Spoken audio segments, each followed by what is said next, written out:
Hey, you could have watched this video a day early. Check out my Patreon for more details. Okay, so, this video is not being made as planned because, my camera stopped working. I intended to film myself in front of my new desk and show off how cool it was, but my camera just isn't working right now. It's a pain in the ass. Thank you, OBS. Instead, what we're gonna do is we're gonna do this fucking voiceover thing.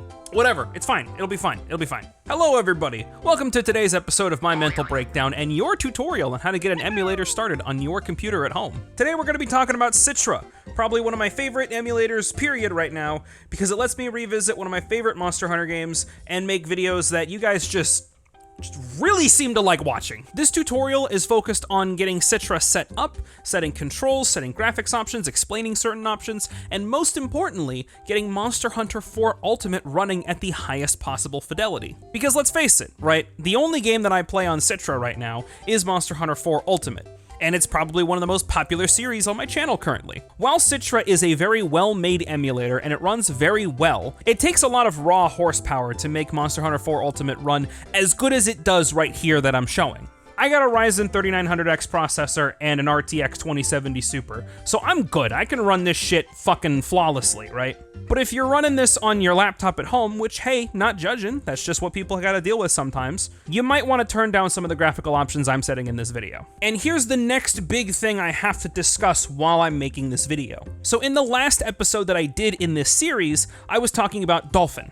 In the video, I show you how to homebrew your Wii, dump your own library of games, and do everything totally legitimately. No external websites are required in that tutorial that I showed. Unfortunately, that's something that I really can't do in this video. It's not because I can't or I don't want to. I want to make this tutorial as good as I possibly can. The problem, though, is that Nintendo still technically supports the 3DS. So they're not all too keen on people homebrewing their consoles, even if said console is at the end of its lifespan. Which means 3DSs get updated and it makes video tutorials go out of date really fast. Because who knows, Nintendo could probably pull some bullshit and throw out all the work the homebrew community has done in actually getting homebrews and hacks to work on consoles.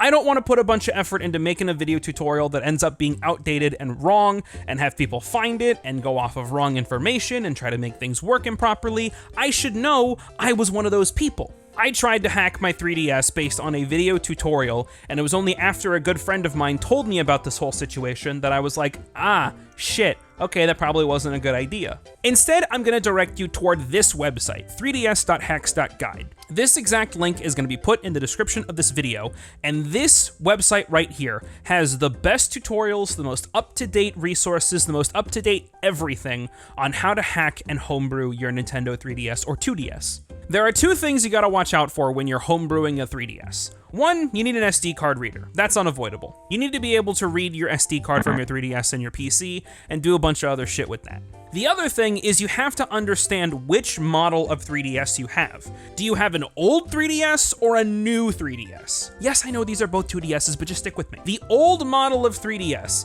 has different hardware than the new 3DS models. Nintendo likes to make this shit real confusing. It's probably just to fuck with us. If it's got the C stick, it's a new 3DS. If it doesn't, it's an old 3DS. And the website has two different tutorials for whether or not you're doing old 3DS hardware or new 3DS hardware. And you gotta understand what you got before going in, lest you get confused and follow the wrong tutorial, and I don't want you to break your 3DS. I don't even know if breaking your 3DS is possible following these tutorials, but hey, it's something we want to avoid. Once you got everything installed, man, you can do a bunch of shit. You can dump 3DS and DS games, you can install games on your 3DS, you can inject custom code, you can run emulators. That's probably the coolest part, right? You can get Game Boy Advance games and other handheld games onto your 3DS that were never supposed to be there. Like here, for example, I've got Pokemon Emerald on my 3DS. And in keeping up with the hype for Metroid Dread, I have all 4 of the mainline Metroid games on this one 3DS, so I got the whole fucking series of Metroid on here. So while I can't show you how to set up all this stuff, the website has a bunch of resources for you, and you'll be able to set this up no problem. Just follow their steps, follow their guides they got, and you will be just fine. One last thing I should mention before we actually get into Citra itself. Most 3DS games, whether you dump them or download them, I'm not judging, come in 2 distinct formats. You can have a .3ds file or a .cia file. A .3ds file is mostly used in emulators like Citra. A .cia, on the other hand, is the file format for installing directly onto 3DS hardware. You can still use .cia files on Citra, but it gets a little bit finicky because the 3DS is technically region locked and it's a bunch of bullshit, alright? Just try to get .3ds files for use on Citra, which you can dump your games into either .3ds or .cia format, and if you happen to have .3ds files already on your system and you want to install them on your 3DS hardware, all the hacks and homebrews you got have a built-in .3ds to .cia converter. So it doesn't matter what you got, you can install it on your 3DS. That's pretty fucking cool, right? Anyway, enough dilly-dallying, let's get directly into Citra.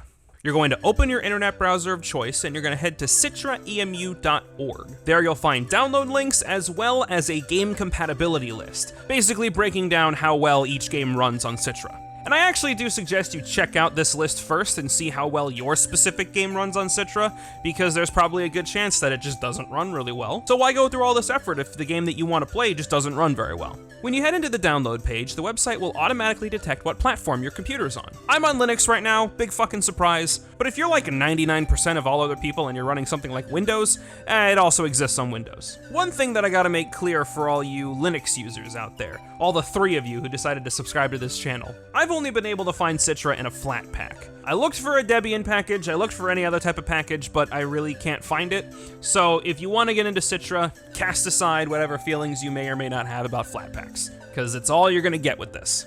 But I'm not really gonna go in depth about that because, that's nerd shit. I should also point out that there are 2 distinct versions of Citra, but it doesn't really matter which one you choose. Think of it like this. The nightly build is the stable version, the canary build is the beta version. I don't know why they went with this naming convention, but it's not that big of a deal. So once you've downloaded Citra, it'll open you up to this blank menu, and here you can hit Add New Game Directory and add whatever folder full of 3DS games you may or may not have. Like I said, can't show you how to dump games here, but the guides will always be there and they'll always be the most up to date, so you're in good hands. So if you click in the top left corner of the window, you'll be able to go into your system settings menu. And just like my Dolphin tutorial, I'm gonna be spending a lot of time in this specific part of the emulator, because this is gonna be the part that you're gonna tinker with the most while you use it. And that goes for pretty much any emulator. I'm gonna skip over general and system because most of those options don't really matter a whole lot. Do be aware that in the system menu, you can toggle whether or not the emulator treats your software as if you're in new 3DS hardware or old 3DS hardware, depending on what you want to do. Most of the time you want to play on new 3DS hardware, but I have seen some circumstances where you'd want that disabled. Anyway, on to the thing that I really want to talk about is the graphics options. So here you can do things like set the game's internal resolution, just like you can on Dolphin. I'm going to be setting it for 6x native because I have a 1440p monitor. If you're running something like a 1080p monitor, you can just go ahead and do fucking whatever. The HD texture pack that we're going to be using for Monster Hunter 4 specifically, it runs best at 4x native resolution. But I'm going to boost that resolution because I'm crazy. This is also where you can change how your screens are laid out on your window. So remember, the 3DS is a dual screen system, so how the fuck are you gonna show both screens at the same time? Well, there are a multitude of ways. In this one drop-down menu right here, you can set exactly how you want your screens to show up. This is how I have it set up on my screen at home. Because I have an ultra-wide, I can set both screens side by side and it looks just fine, but you would need to experiment and see what works best for you in your personal system.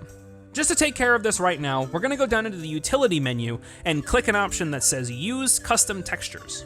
And now we get into the controls section of the emulator. Honestly, if you've watched Dolphin for Dummies, this is kind of the same thing. The only difference being is that when you're setting your circle pad and your C-stick, don't make the same mistake I did and select left, right, up, down and set it that way, because that's just gonna make it basically an octagon gate and you're only gonna be able to put your stick in 8 directions. It's fucking stupid. What you wanna do in this situation is click Set Analog Stick. A pop-up will come up that says after you hit OK, move your stick horizontally and then vertically, and the emulator will set it automatically for you. I'm also going to increase my dead zone from 10% to 20%, and that's just what I feel most comfortable with. If you're not familiar with what a dead zone is, it's basically the area in the very center of your joystick where it's not going to be sending any signals to your games. The reason why you'd want it to be a specific amount and not 0 specifically, you don't want your stick to be too sensitive, and a dead zone essentially lets you set the sensitivity of your control stick.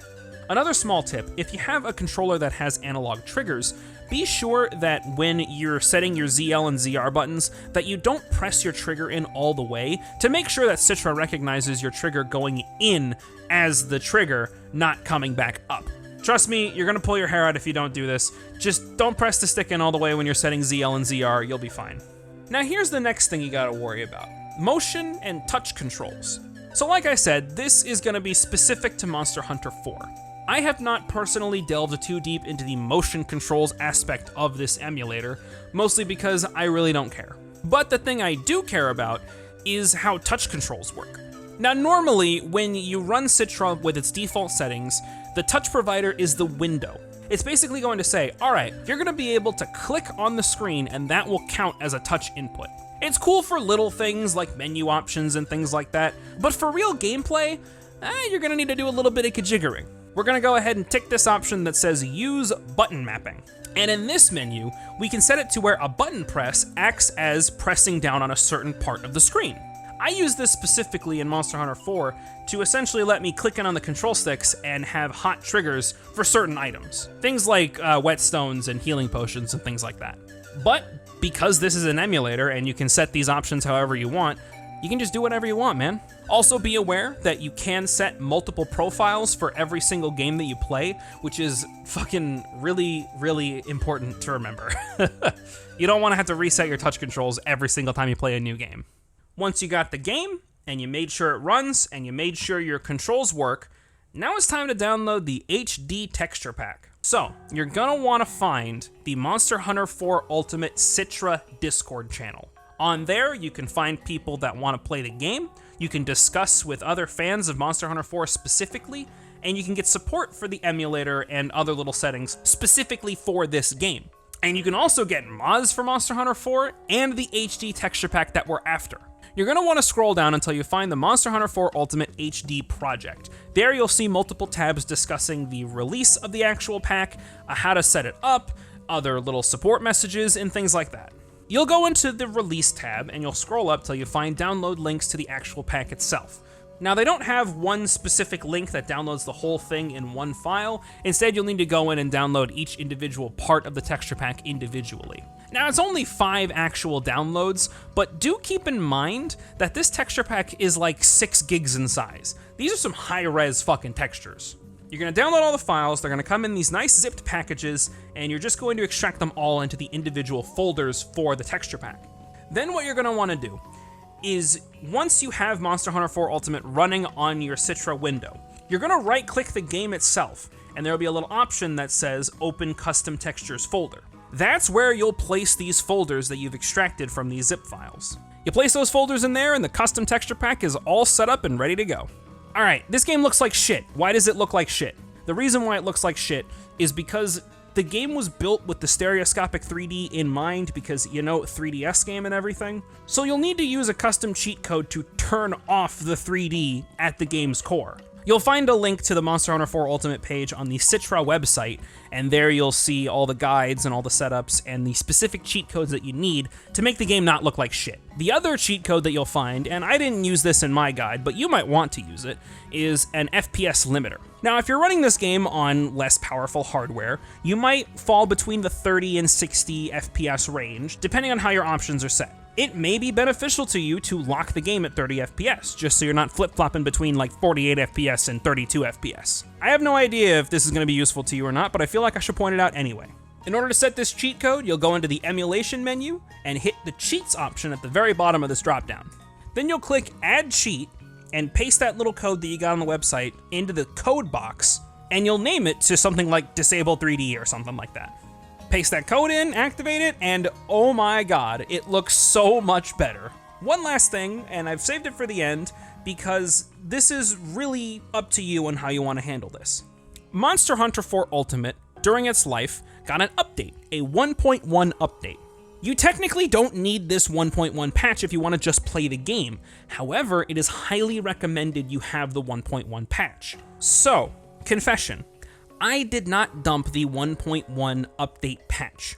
I downloaded it. I can't provide you with the download and I can't provide you with the file itself, but do be aware that you can dump it. I've seen it happen.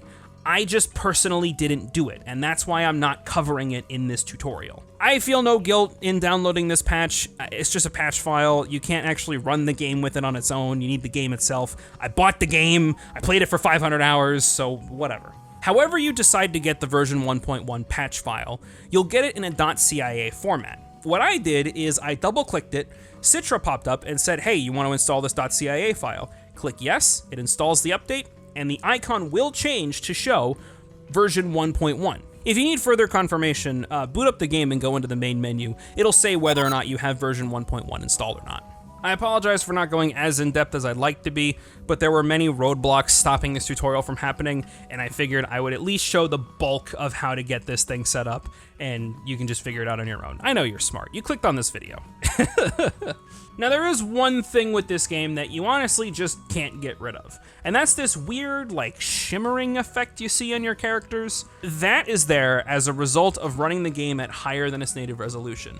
You can't get rid of it, but it's honestly not that big of a deal, and it doesn't really get in the way when you're actually playing the game. So all in all, I think this is the best possible way to play one of my favorite Monster Hunter games. Is this better than Monster Hunter Rise? I don't know. That's really up to you. But if you're looking for just a way to play Monster Hunter right now without going through all this rigmarole, just play Rise or World. Like, both of those are phenomenal games. I personally like Rise more than World, but you know, that's an opinion kind of thing. This tutorial is intended for those who have played Monster Hunter 4 Ultimate and want to relive the glory days of the series, or are people who have exhausted all content in World and Rise and want to go back and play some of the original games in the series. And if you're either of those people, shit. You basically went through the whole thing, and you got Monster Hunter 4 Ultimate running as best as it possibly can.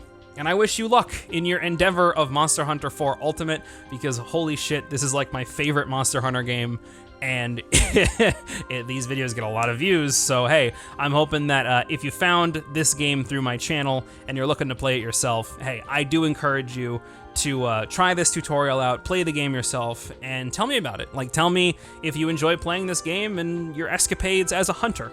I actually would genuinely love to hear that. That sounds like a fun idea.